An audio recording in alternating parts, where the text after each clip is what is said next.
Boa noite a todas as pessoas que estão, nesse momento, podendo visualizar essa palestra.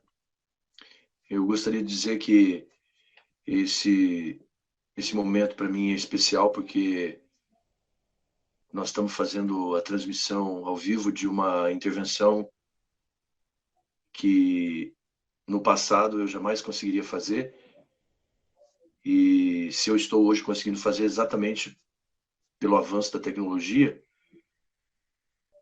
e esse avanço facilita tudo, né? Isso é um exemplo de acessibilidade. Então, nesse momento, por exemplo, eu tenho aqui no meu ouvido esquerdo um ponto, e que uma pessoa, talvez do outro lado do mundo, poderia estar me ajudando a estar fazendo essa palestra online. Então, isso é um exemplo de inclusão e acessibilidade. O fato de eu estar, neste momento, conseguindo falar com todo mundo tão distante, no mundo inteiro, através de um equipamento simples, que é a internet e a comunicação. Bem, eu gostaria de iniciar essa palestra falando sobre o que seria o conceito de acessibilidade, né? E o conceito de acessibilidade é você ter um espaço livre de barreiras, que permita a inclusão das pessoas com autonomia, independência e segurança a todos os ambientes. Inclusive, no que diz respeito à comunicação e à informação.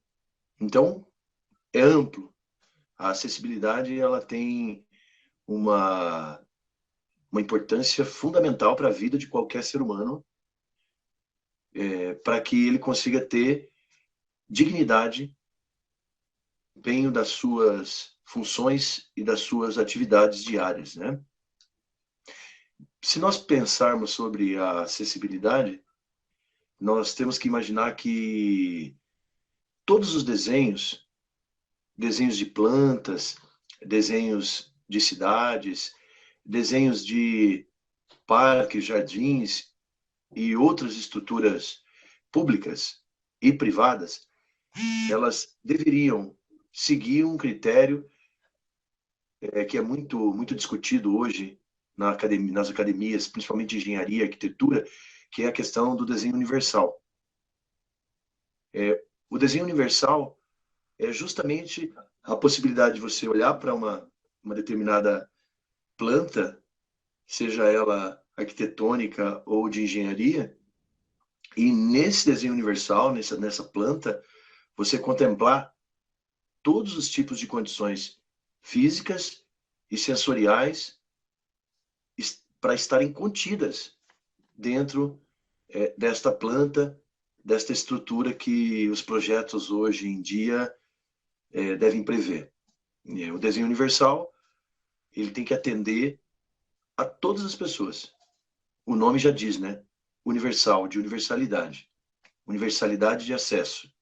A partir do momento que você tem a universalidade de acesso, você não coloca barreiras impostas à frente das pessoas, né? Isso é muito importante. Então, todos os projetos que devem ser executados num país decente, que cuide mesmo das pessoas, tem que estar prevendo essa questão da universalidade, do desenho universal. O desenho universal, ele vai desde a questão de um corrimão, da altura de um corrimão, de um puxador de uma porta, da dimensão interna de um banheiro ou de um quarto,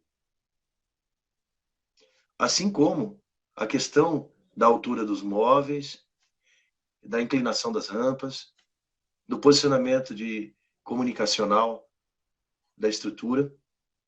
Então, por exemplo, quando você entra num condomínio, se esse condomínio for planejado como desenho universal, no momento em que você entra com o seu veículo, você consegue identificar exatamente os caminhos por onde você deve seguir para você chegar até o teu objetivo, que é exatamente essa questão de você dar a informação visual para aquelas pessoas que estão chegando no ambiente saberem exatamente para onde elas devem se deslocar e conseguir chegar até o seu objetivo.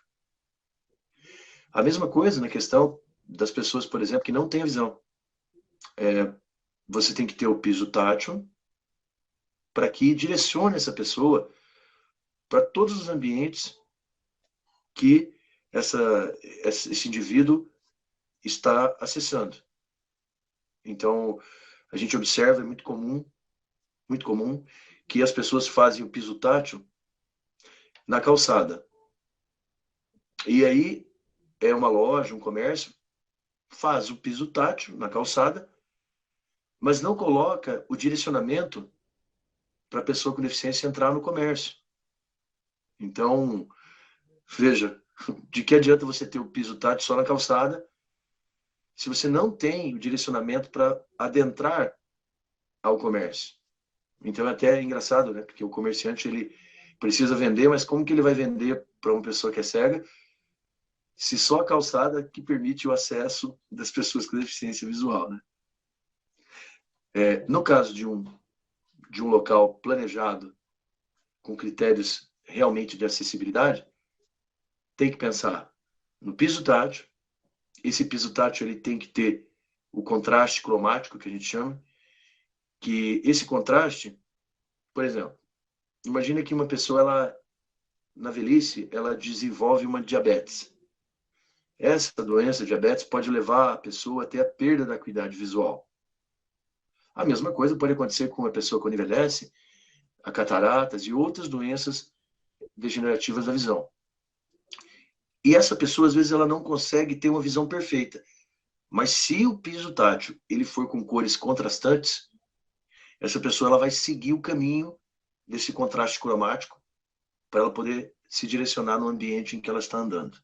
Então é sempre importante que o piso tátil ele tenha um contraste para que essas pessoas de baixa visão possam se direcionar. A mesma coisa se a gente pensar na questão das rampas de acesso. Nós temos pessoas que são paraplégicas, tetraplégicas, hemiplégicas e monoplégicas. Então, cada grau de deficiência caracterizada por uma perda funcional leva uma pessoa a um tipo de dificuldade, que pode ser uma porta, quando a pessoa tem um acidente vascular cerebral que perde do braço, do membro superior, assim como a questão de você subir uma rampa. Então, nós temos uma norma, que é a NBR 9050, que estabelece que as rampas elas não podem ter inclinação superior. Na realidade, teria que ser até menos. Pessoas que, quando caminham, elas não conseguem fazer o movimento do passo.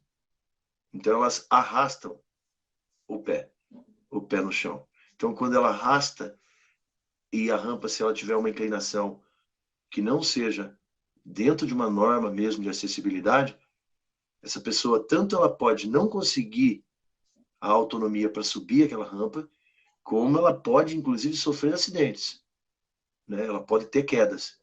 A mesma coisa uma cadeira, por exemplo, de rodas motorizada, que a pessoa vai subir uma rampa, e se essa rampa for muito inclinada, essa cadeira ela pode empinar, e a pessoa pode cair, e, inclusive, pode ter traumas graves que pode levar até a morte.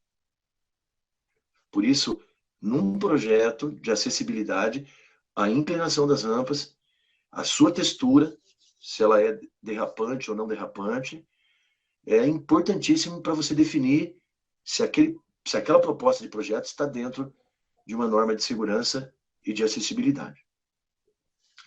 No que diz respeito às rampas, todo e qualquer local onde vai haver o cruzamento de pedestres em vias públicas e que passam veículos automotivos, necessário se faz muito boa sinalização.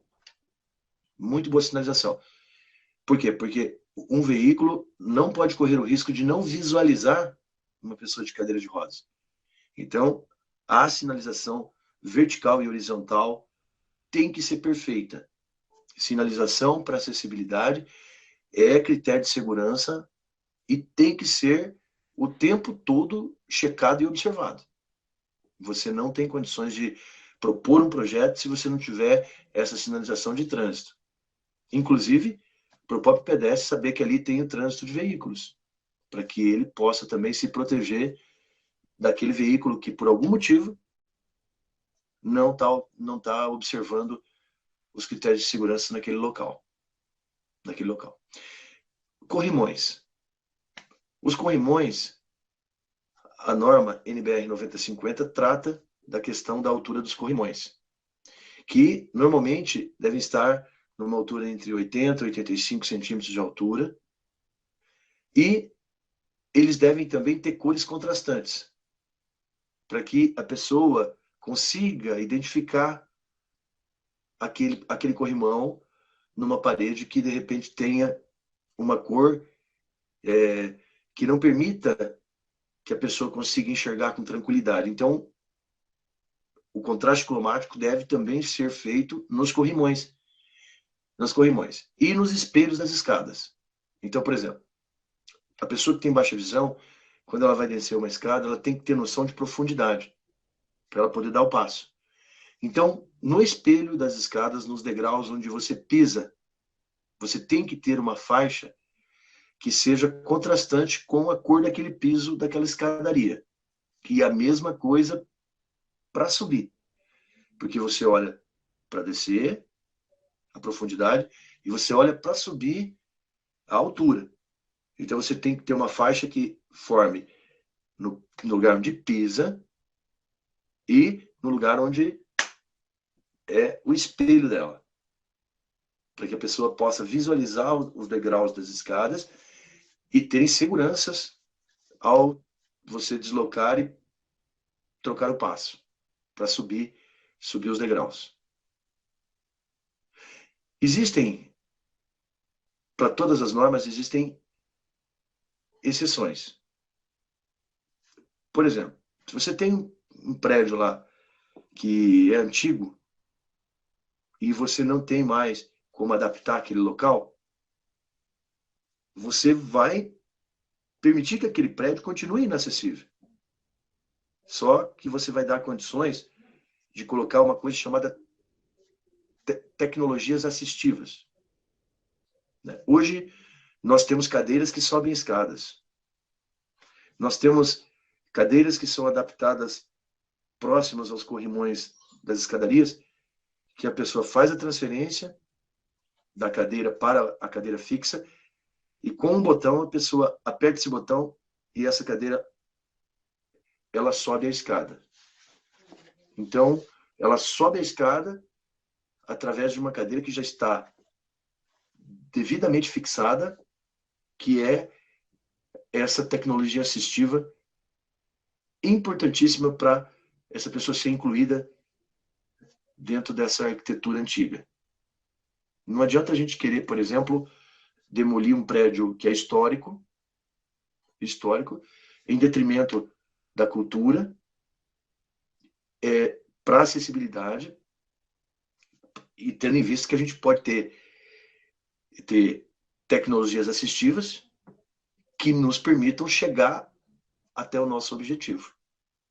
No caso específico, quando eu falo de escadarias, a gente tem que sempre estar pensando na questão da dificuldade de quem tem uma deficiência física.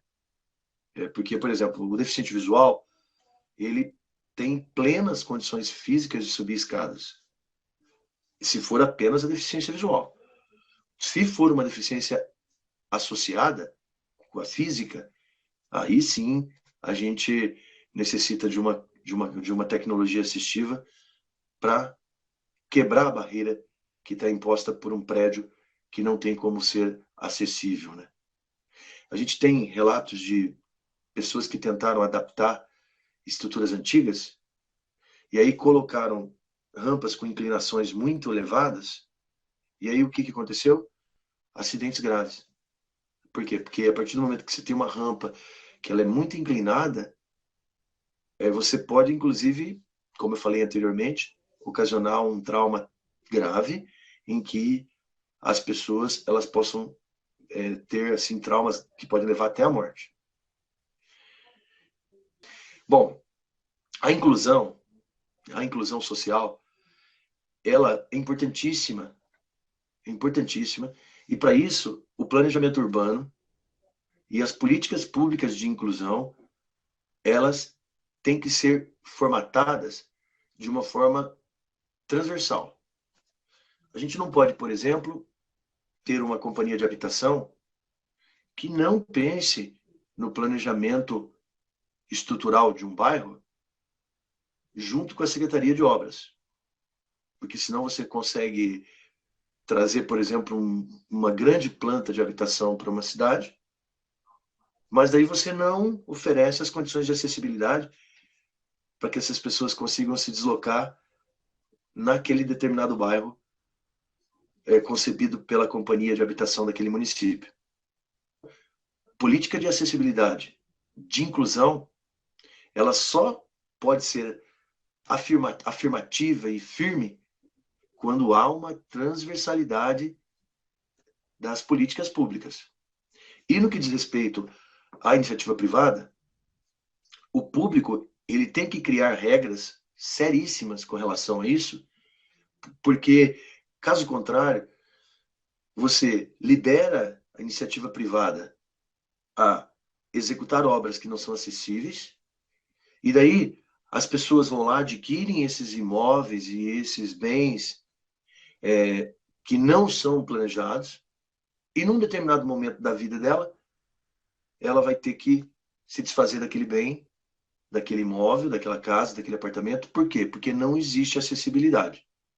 E em algum momento da vida, a pessoa pode ter a redução da sua qualidade de movimentação, ela pode ter perdas funcionais importantes pelo envelhecimento, pode sofrer um acidente, uma queda, um acidente doméstico ou de trânsito e do trabalho, ficar com uma mobilidade reduzida, transitoriamente ou permanentemente, e ter que se dispor do bem que ela conquistou por uma questão de falta de fiscalização e de planejamento de regras para a expansão e projetos de habitação e outros tão importantes para nossas cidades, né?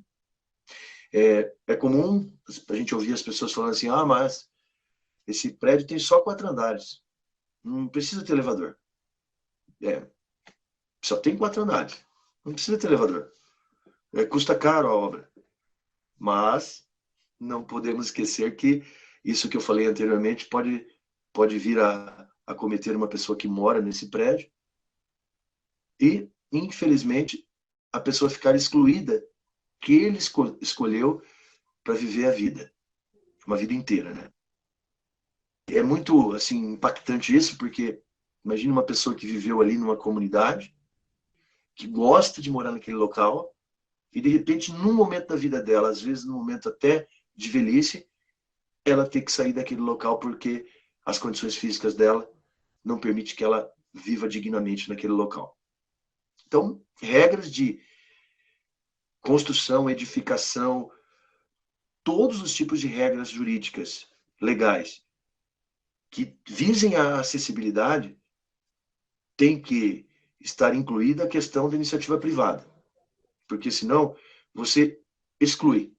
E é papel do Estado permitir que as pessoas tenham essa liberdade de escolha de ir aonde elas quiserem, com liberdade, autonomia e segurança. É muito comum a gente ir, por exemplo, num restaurante. Aí chegar no restaurante e você perceber assim, que para você usar o banheiro, você que não usa cadeira de rodas, você já tem que entrar meio de lado para você passar entre a porta e a patente, entre a porta e o vaso sanitário. Então, você imagina uma pessoa de cadeira de rodas indo num restaurante deste, a sensação que ela tem é que ela já tem a dificuldade de chegar até o local. Chegando lá, não tem acessibilidade. Então, nós precisamos planejar cidades para que qualquer pessoa, em qualquer que seja a sua condição física e sensorial, possam frequentá-la com dignidade. Então, a acessibilidade, ela é dignidade. Dignidade, e a dignidade se constrói exatamente com políticas públicas que sejam planejadas para todas as pessoas, né? Quando a gente imagina a questão da tecnologia assistiva, por exemplo, a gente tem, eu hoje estou me comunicando aqui com vocês através de um equipamento que me permite escrever, me permite tirar fotografias, me permite ser filmado, né? Que é um sistema que tem operacional dentro dos celulares, que em alguns são descritos como voice over, né? E outros equipamentos têm alguns outros determinantes que definem aquela acessibilidade para os celulares.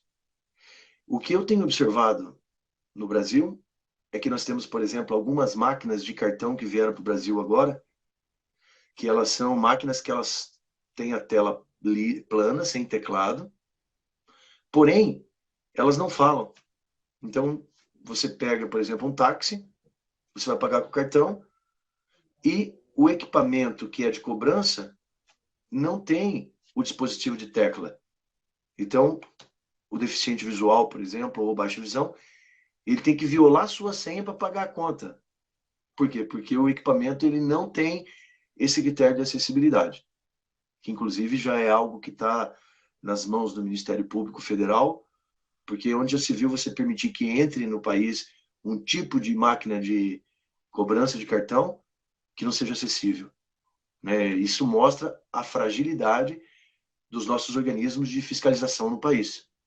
Eu costumo usar muito o sistema de táxi e observo que muitas vezes eu passo vergonha, porque eu, quando vou pagar minha conta, eu não consigo pagar. Eu sou deficiente visual, não consigo pagar porque a máquina é uma máquina inacessível. Creio que é uma questão exclusivamente de fiscalização, né? O Estado fragilizado que não fiscaliza essas operações de crédito, que é muito grave, né? Porque daí você vai lá e está escrito assim, não compartilhe sua senha com outras pessoas. Aí na hora que você vai pagar lá o táxi, você tem que pedir para o taxista digitar sua senha. Eu penso que essa questão da acessibilidade, ela é tão importante quanto a gente respirar, né? Porque é uma questão de vida mesmo, de vida. Principalmente para todas as pessoas que por algum motivo têm alguma restrição, a acessibilidade é algo que nos deixa feliz, faz com que a gente consiga viver uma vida mais tranquila, não ter riscos à nossa integridade e, principalmente, a gente conseguir viver a nossa vida com autonomia e segurança, que é aquilo que eu tenho dito várias vezes durante essa palestra. Autonomia e segurança é uma coisa que todos nós precisamos ter. Numa casa, o banheiro sempre deve ter uma dimensão que permita que uma cadeira de rodas ela entre e faça a manobra, pelo menos de posicionamento próximo do vaso sanitário. Existem os banheiros que o pessoal fala que é semi-acessível, e existe aquele que é totalmente acessível. Os banheiros totalmente acessíveis, eles devem ter, no mínimo, 1,5 m por 1,5 m de área quadrada, que é um espaço suficiente para a pessoa dar o giro de 360 graus com a cadeira. E, ainda assim, existem alguns tipos de equipamentos, de órteses, próteses, que dentro de um ambiente como esse, eles não conseguem fazer o giro. Né? Tem alguns triciclos que eles não conseguem fazer o giro dentro dessa dimensão de 1,5 m por 1,5 m. Então, dentro de uma residência, se você realmente quer tê-la acessível, o ideal é que o banheiro tenha esse 1,5 m por 1,5 m. Que daí, se tiver que entrar com uma cadeira de banho, uma cadeira de rodas, às vezes até com cadeiras que são muito maiores do que o normal, você vai ter a condição de usar esse banheiro, né? Porque o banho, a higiene pessoal para uma pessoa que está adoecida é muito importante. A higiene é uma questão de segurança física da pessoa, né? Com relação às portas, a porta ela nunca deve ter menos que 80 centímetros de largura. É comum aquelas casas populares da década de 50, 60 e até hoje. Ainda tem algumas populares que o pessoal vai fazer, projetos habitacionais, que para economizar uma mixaria, eles colocam a porta de 70. Que daí o que acontece? Simplesmente na porta de 70, para você passar com uma cadeira é muito difícil. Então, guardar isso. Muito importante a largura da porta. Então, para que a gente consiga se deslocar com bastante tranquilidade dentro das casas, né? A mesma coisa, quando você vai edificar a sua casa, procurar sempre aterrar o terreno, se for, no caso, uma propriedade assim, um lote, aterrar ele com o nível da rua, para que você não tenha que descer escadarias para chegar até algum tipo de cômodo da casa que fique inferior. Então, procurar sempre ficar de olho com relação a essa questão de você mantê-la com pouca inclinação e de preferência de inclinação para a rua, porque daí você jamais vai ter problemas para entrar no seu domicílio. As calçadas, elas devem ser sempre feitas com pisos que sejam antiderrapantes, devem conter o piso tátil e evitar sempre colocar obstáculos. Obstáculos sobre a calçada não é bom. Não é bom, é péssimo. Então, lixeiras, árvores e outros mobiliários assim urbanos que são posicionados sobre as calçadas devem ser muito bem posicionados. Por exemplo, tem um tipo de lixeira que eu costumo dizer que ela é a lixeira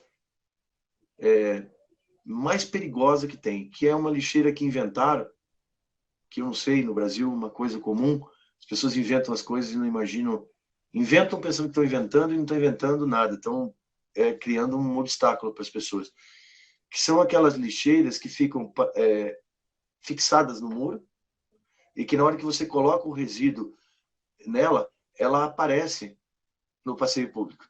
Então ela aparece e desaparece. Elas são retráteis. Então uma hora você passa e não tem nada na sua frente. De repente você está caminhando lá e ela aparece na tua frente porque colocaram o lixo, ela pesou e caiu para o lado de fora. E normalmente o pessoal coloca isso no muro, e bem no lugar onde as pessoas passam, e aí pode acontecer acidentes graves. O ideal seria que essas lixeiras elas ficassem para dentro do alinhamento do predial. Faz ali um quadrado no muro que permite que você coloque pelo lado de dentro os resíduos que você produziu lá na sua casa. No caso, os resíduos que são os rejeitos que vão ser destinados para enterrar nos aterros sanitários ou nos centros de tratamento de resíduos. E você coloca pelo lado de dentro.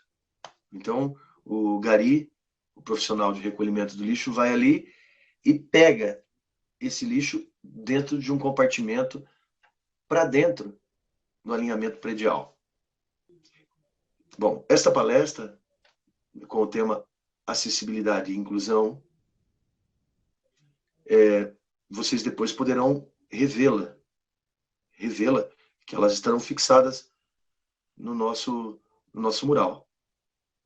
E você também pode mandar a sua pergunta, para que a gente consiga responder à luz do entendimento daquilo que vocês necessitarem saberem. Então, vocês podem estar enviando essas perguntas que eu estarei respondendo.